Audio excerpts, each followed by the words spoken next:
আজকে আমরা সাইয়েদনা ওমরে ফারুকের বায়োগ্রাফি সম্পর্কে জানবো। ওমরে ফারুক রাদিয়াল্লাহু তাআলা আনহু, the super hero of this উম্মাহ। এই উম্মার সুপার হিরো তিনি, ঠিক কিনা? ওনার মুখের আগে লাঠি চলতো বেশি। সুবহানাল্লাহ পড়বেন না? মাঝে মাঝে লাঠি চালানোরও দরকার আছে না নাই?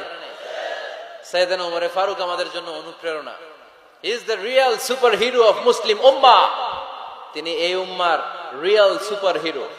এজন্য ওনার জীবনী থেকে আমরা কিছু শিক্ষা নেওয়ার চেষ্টা করব ইনশাআল্লাহ। পড়েন সাইয়েদনা ওমরে ফারুক কিভাবে ইসলাম ধর্ম গ্রহণ করলেন, কিভাবে বিশ্বনবীর প্রাণের কলিজার টুকরা হলেন, এটা দিয়ে আমরা শুরু করি। আল্লাহ তাআলা সাইয়েদনা ওমরে ফারুকের হৃদয়ের মধ্যে 3টা ধাক্কা মেরেছেন, ইমানের ধাক্কা। আওয়াজ করে বলতে হবে কয়টা? জোরে বলেন তো কয়টা? 3টা ইমানি ধাক্কা। এক হচ্ছে বিশ্বনবীর দোয়ার ধাক্কা, এক কি? দোয়ার ধাক্কা। 2 হচ্ছে সূরা হাক্কা দিয়ে দিয়েছেন আল্লাহ এক ধাক্কা, সুবহানাল্লাহ পড়বেন না?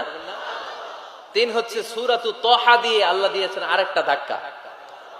এই 3টা ইমানি ধাক্কা যখন সাইয়েদনা ওমরে ফারুকের হৃদয়ে লাগলো, উনি পড়তে আরম্ভ করেছেন আশহাদু আল্লা ইলাহা ইল্লাল্লাহ ওয়া আশহাদু আন্না মুহাম্মাদান আবদুহু ওয়া রাসূলুহু। চিল্লায়ে পড়েন আল্লাহু আকবার। বিশ্বনবী মক্কায় বসে বসে তাহাজ্জুদের সালাত পড়ে আল্লাহর কাছে দোয়া করলেন, আল্লাহুম্মা আইজ্জাল ইসলাম বিআহাব্বির রাজুলাইনি ইলাইক। ও আল্লাহ, 2 জন লোকের নাম বলবো, 2 জনের দরকার নেই। এই 2 জনের একজনকে আপনি ইসলামের সুশীতল ছায়া তলে এনে ইসলামকে বিজয় দান করে দেন।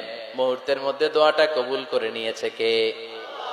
বিশ্বনবী বললেন, আল্লাহ 2 জনের নাম বলবো আজকের দোয়ায়। বিআবি জাহাল ইবনে হিশাম, হয়তো হিশামের বেটা আবু জাহেলকে আপনি ইসলামের ভিতরে নিয়ে আসেন, কিংবা ওমর ইবনুল খাত্তাব, খাত্তাবের বেটা ওমরকে আপনি ইসলামের ছায়া তলে নিয়ে আসেন। ওমরে ফারুকের জন্য দোয়াটা কবুল করে নিয়েছে কে? মক্কার যে অবস্থা, আল্লাহর হাবিব সাল্লাল্লাহু আলাইহি ওয়াসাল্লাম বুঝলেন মক্কার এই 2 জনের একজন যদি আমার সাথে না থাকে তাহলে মক্কায় দাওয়াতি কাজ চালিয়ে যাওয়া যাবে। আল্লাহরে বললেন, আল্লাহ বেশি চাই না, এই 2 জনের একজন, হয় আবু জাহেল নয় ওমর, হয় আবু জাহেল নয় ওমর। বিশ্বনবী যখন দোয়া করলেন, এই দোয়ার একটা ইমানি ধাক্কা, নুরানি ধাক্কা সাইয়েদনা ওমরে ফারুকের হৃদয়কে স্পর্শ করে ফেলল। দোয়া ইজ লাইক এ মিসাইল। এই যে আমরা দোয়া করি, এটা মিসাইলের মতো। যুদ্ধে মিসাইল হামলা করে না? মিসাইল হামলা করার পরে এই মিসাইল লক্ষ্য বস্তুতে যে ভেদ করে, ঠিক কিনা? তেমনি দোয়ার মতো যদি আপনি দোয়া করতে পারেন, আপনি যেই জন্য দোয়া করেছেন ঠিক ওই জায়গায় যে আপনার দোয়া স্পর্শ করে। সুবহানাল্লাহ পড়বেন না? বিশ্বনবীর দোয়ার মাধ্যমে প্রথমে সাইয়েদনা ওমরে ফারুকের হৃদয়ে এক ধাক্কা লাগলো। 2 নম্বরে রব্বুল আলামিন সূরাতুল হাক্কা দিয়ে ওমরে ফারুকের হৃদয়ের মধ্যে দিলেন এক ধাক্কা। পড়েন আল্লাহু আকবার। কোরআনের ভেতরে সূরাতুল হাক্কা নামে একটা সূরা আছে না নাই? আল হাক্কাতু মাল হাক্কা ওয়া মা আদরাকা মাল হাক্কা। পড়েন আল্লাহু আকবার। বিশ্বনবী যখন দোয়া করলেন, ওই দোয়া যখন সাইয়েদনা ওমরে ফারুকের হৃদয়ে স্পর্শ করলো, সাইয়েদনা ওমরে ফারুক সব সময় বিশ্বনবীরে ফলো করতে আরম্ভ করলেন। বিশ্বনবী ডানে গেলে লুকিয়ে লুকিয়ে ওমর ফারুক ডানে যায়, বিশ্বনবী বায়ে গেলে লুকিয়ে লুকিয়ে ওমরে ফারুক বায়ে যায়। বিশ্বনবী একবার মসজিদুল হারামে যে নামাজ পড়তে শুরু করলেন, ওমরে ফারুক তখন বিশ্বনবীর পিছু পিছু ছদ্মবেশে পেছন থেকে যে বিশ্বনবী কিভাবে নামাজ পড়ে দেখতে শুরু করলেন। বিশ্বনবী ইন দা মিন টাইম এশার নামাজে আল হাক্কাতু মাল হাক্কা তেলাওয়াত শুরু করে দিলেন। আল হাক্কাতু মাল হাক্কা তেলাওয়াত শুরু করে দিলেন। তেলাওয়াত করতে করতে বিশ্বনবী যখন তেলাওয়াত করতেছে, ওমরে ফারুক এরকম দুলতেছে আর মজা পাচ্ছে। ও মিয়া, বিশ্বনবীর কণ্ঠ বুঝি আমার মতো কণ্ঠ, আপনার মতো কণ্ঠ, আহমদ বিন ইউসুফের কণ্ঠ, আব্দুল বাসিতের কণ্ঠ না? বিশ্বনবীর গলায় যে কি সুরের ঝংকার আল্লাহ দিয়েছেন, কি সুরের লহরী আল্লাহ দিয়েছেন, একবার যে শুনতো পাগল হয়ে যেত। আল্লাহু আকবার। বিশ্বনবী সূরা হাক্কা মন্ত্রমুগ্ধ তেলাওয়াতে, মন্ত্রমুগ্ধ সুর দিয়ে, মন্ত্রমুগ্ধ কণ্ঠ দিয়ে তেলাওয়াত করতে লাগলেন। এশার সালাতে ওমরে ফারুক দুলতে লাগলেন। ওমরে ফারুক যত শুনেন অবাক হয়ে যায়, যত শুনেন অবাক হয়ে যায়, যতই শুনে অবাক। কিরে? কারণ তিনি আরবি ভাষা বুঝতেন। এত সুন্দর শব্দের গাঁথুনি, এত প্রাঞ্জল বর্ণনা, এত সুন্দর অন্তমিল, এটা কবিতা না হয়ে পারে না। উনি মনে মনে ভাবলেন এটা মনে হয় কবিতা, it might be poem, it could be poem. Muhammad মনে হয় কবি হয়ে গেছে, তার কাব্য প্রতিভা দিয়ে সে এটা বানিয়েছে। তা না হলে এত সুন্দর কথা, এটা কবিতা না হয়ে পারে। ইন দ্য মিন টাইম বিশ্বনবী কিন্তু দেখতেছে না যে পেছনে ওমর। বিশ্বনবী তেলাওয়াত করছিলেন, ইন দ্য মিন টাইম বিশ্বনবী পড়ছিলেন ওমা হুয়া বিকাউলি শাইরিন কলিলাম মা তুমিনুন। এই আয়াতের অর্থ হলো এটা কোনো কবির কথা নয়, খুব অল্প সংখ্যক লোকই তোমরা ঈমান আনো। সুবহানাল্লাহ পড়ে। এটাকে বলে কোইন্সিডেন্ট। কোইন্সিডেন্ট, হুট করে অনেক সময় মিলে যায়, যায় কি যায় না? আপনি একজনের কথা ভাবতেছেন, বাজারে গেলেন, বাজারে যেই দেখেন ওই লোকটা দাঁড়ায় আছে, এরকম হয় কি হয় না? কোইন্সিডেন্ট। ওমরে ফারুক মনে মনে যেটা ভাবতেছে ওই কথা দিয়ে বিশ্বনবী তেলাওয়াত করতেছে, আল্লাহু আকবার। বিশ্বনবী যে আয়াত তেলাওয়াত করছিলেন, আয়াতের অর্থ হলো এটা কোনো কবির বানানো কবিতা না, খুব অল্প সংখ্যক লোকই তোমরা ঈমান আনো। ওমরে ফারুক আটকে উঠলেন, থমকে দাঁড়ালেন। ঘটনা কি? আমি মনে মনে ভাবলাম কি রে, এত সুন্দর কথা, এটা তো মানুষের কথা হতে পারে না, এটা নিশ্চয়ই কবিতা, কবির কথা। কিন্তু মোহাম্মদ এখন আবার পড়তেছে ওমা হুয়া বিকাউলি শাইর, এটা কোনো শায়েরের, কবির কথা নয়। কলিলাম মা তুমিনুন, অল্পই তোমরা ঈমান আনো। তার মানে আমার মনে যা চলে মোহাম্মদ এটা টের পায়। মোহাম্মদ গণক। নাউজুবিল্লাহ পড়বেন না?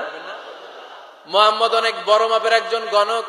মানুষের হৃদয়ে কি চলে, মনে মনে কি ভাবে, মোহাম্মদ না দেখেও বলে দিতে পারে। ইন দা মিন টাইম বিশ্বনবী পরের আয়াতে পড়লেন ওয়ালা বিকাউলি কাহিনিন কলিলাম মা তাযাক্কারুন। এই আয়াতের অর্থ হলো এটা কোনো গণকের বানানো গণনা নয়, খুব অল্প সংখ্যক লোকই তোমরা উপদেশ হিসেবে এটাকে মানো। সুবহানাল্লাহ পড়েন। এবার আর ওমরে ফারুকের সহ্য হয় না, কি আজীব তামাশা। প্রথমে মনে করলাম কবিতা, মোহাম্মদ কয় কবি না, সে কবি না, এটা কবিতা না। তারপর ভাবলাম সে গণক, সে আয়াত পরে পরে বলে দিল এটা গণনা নয়, তাহলে এটা কি? এটা কি কবিতাও না, গণনাও না, তাহলে এটা কি? বিশ্বনবী তখন বললেন তানজিলুম মির রাব্বিল আলামিন। সুবহানাল্লাহ পড়েন। পরের আয়াত ছিল তানজিলুম মির রাব্বিল আলামিন। এটা দুনিয়ার কোনো কবির বানানো কবিতা না, এটা কোনো গণকের গণনা না, এটা কোনো সাহিত্যিকের বানানো সাহিত্য নয়, এটা মহাবিশ্বের পরিচালক রব্বুল আলামিনের কাছ থেকে পাঠানো কিতাব কোরআন। সূরা হাক্কার ধাক্কায় ওমরে ফারুক কাইত। প্রথমে ধাক্কাটা লাগলো যে দোয়া। বিশ্বনবী তাহাজ্জুদে কেঁদে দোয়া করলেন, আল্লাহ হয় আবু জাহেল রে দিবা, নাইলে ওমর রে দিবা। ওই দোয়া ওমরে ফারুকের হৃদয়ে ছোঁয়া লেগেছে। এরপর হাক্কা, সূরাতুল হাক্কা দিয়ে দিলে এক ধাক্কা। এই ধাক্কা খেয়ে উথাল পাথাল হৃদয়ের মধ্যে, হায় রে এ কি বাণী, এ কেমন কথা, কে মুহাম্মদ? তারপরও শয়তানের ওয়াসওয়াসা আছে না নাই? আল্লাহ বলে যতই ওয়াসওয়াসা ওমরকে দেয়া হোক, আমি ওমরে ফারুককে এই মুসলিম উম্মতের সেনাপতি বানিয়ে ছাড়বো, আমি সেনাপতি বানাবো। এবার 3 নাম্বার ডোজ। ডাক্তারের কাছে গেলে প্রথমে দেখবেন সিম্পল ডোজ দেয়, নরমাল ওষুধ। এটাতে কাজ না হইলে ডোজ বাড়ায়, একেবারে কাজ না হইলে অ্যান্টিবায়োটিক মারে, আছে না নাই? আল্লাহ প্রথমে দোয়ার ছোঁয়া লাগালেন, তারপর সূরা হাক্কা দিয়ে ধাক্কা মারলেন। এরপরে রব্বুল আলামিন বলেন এবার 3 নাম্বার ডোজ, সূরা তহা দিয়ে আমি তোমার হৃদয়টারে উজালা বানায় দেব রে ওমর। শয়তান দিক দিয়ে ওয়াসওয়াসা, খেলা দুই দিক থেকে চলতেছে। আল্লাহ তাআলা হেদায়েতের রাস্তায় টানছে, শয়তান জাহান্নামের দিকে টানছে। ঘোষণা দেয়া হলো মক্কায়, মুহাম্মদের মাথা কেটে এনে দিলে এত এত স্বর্ণ মুদ্রা দেয়া হবে। ওমরে ফারুক রাজি হয়ে গেলেন। নাঙ্গা তলোয়ার নিয়ে বিশ্বনবীর মাথা কাটার জন্য ছুটলেন। নাউজুবিল্লাহ পড়বেন না? বনু জাহরা গোত্রের এক লোক বলে, আইনা ইয়া ওমর, কই যাও? মুহাম্মদের মাথা কাটতে যাই। আরে মুহাম্মদের মাথা কাটতে যাও? তোমার বোন ফাতিমা বিনতে খাত্তাব আর তোমার বোন জামাই সাঈদ কদ সাবা, এরা তো ধর্ম ত্যাগ করে ফেলছে। এটা তো আমাদের ধর্ম ত্যাগ করে মুহাম্মদের ফলোয়ার হয়ে গেছে। আগে ওমর ঘর সামলাও, পরে মুহাম্মদের মাথা কাটতেছে।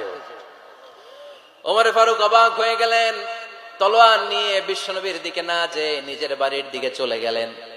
বিশ্বনবীর আপন বোন ফাতিমা বিনতে খাত্তাব, বোন জামাই সাঈদ আর খাব্বাব রাদিয়াল্লাহু তাআলা আনহু 3 জন মিলে সূরা তহা তেলাওয়াত করছিলেন। পড়েন সুবহানাল্লাহ।